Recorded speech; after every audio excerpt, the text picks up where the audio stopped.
ಗಂಗಾವಳಿ ನದಿಗೆ ಬಿದ್ದಿದ್ದ ಟ್ಯಾಂಕರ್ ಹೊರಕ್ಕೆ ಬರೋಬ್ಬರಿ 1800 ಕೆಜಿ ಗ್ಯಾಸ್ ನೀರಿಗೆ ಬಿಟ್ಟ ಅಧಿಕಾರಿಗಳು. 12ಕ್ಕೂ ಹೆಚ್ಚು ಗ್ರಾಮಗಳ ಜನ ನಿರಾಳ. ಶಿರೂರಿನಲ್ಲಿ ಭೀಕರ ಗುಡ್ಡ ಕುಸಿದ ದುರಂತ ಮುಂದುವರೆದಿದೆ ಶೋಧ ಕಾರ್ಯ. ಬೀದಿಗೆ ಬಿದ್ದ ಉಳುವರೆ ಗ್ರಾಮದ 30 ಕುಟುಂಬಗಳು. ಮೈಸೂರು, ಹಾಸನ, ಕೊಡಗಿನಲ್ಲಿ ಮಳೆಯ ಅಬ್ಬರ. ಕೆಆರ್ಎಸ್ ಭರ್ತಿಗೆ 5 ಅಡಿ ಮಾತ್ರ ಬಾಕಿ. ಹೇಮಾವತಿ ಜಲಾಶಯದಿಂದ ಅಪಾರ ನೀರು ಹೊರಕ್ಕೆ. ಕಬಿನಿ ಜಲಾಶಯದಿಂದ ನೀರು ಬಿಡುಗಡೆ. ನಂಜನಗೂಡು ದೇವಾಲಯ ಜಲಾವೃತ. ಜಲ ದಿಗ್ಬಂಧನದ ದೃಶ್ಯ ಡ್ರೋನ್ ಕ್ಯಾಮೆರಾದಲ್ಲಿ ಸೆರೆ.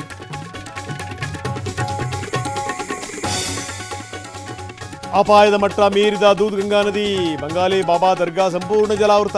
ನಿಪ್ಪಾಣಿ ತಾಲೂಕಿನ ಹಲವು ಗ್ರಾಮಗಳಿಗೆ ನೆರೆ ಭೀತಿ.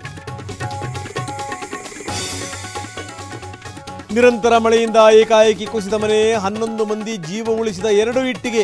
ಸಮಯ ಪ್ರಜ್ಞೆಯಿಂದ ತಪ್ಪಿದ ಭಾರೀ ದುರಂತ. ವಾಯುಭಾರ ಕುಸಿತ, ಅಲೆಗಳ ಹೊಡೆತ, ಕಡಲ ತೀರಗಳಲ್ಲಿ ಹೆಚ್ಚಿದ ಬಿರುಗಾಳಿ. ಮಂಗಳೂರು, ಉಡುಪಿ, ಕಾರವಾರದಲ್ಲಿ ತೀವ್ರ ಕಟ್ಟೆಚ್ಚರ.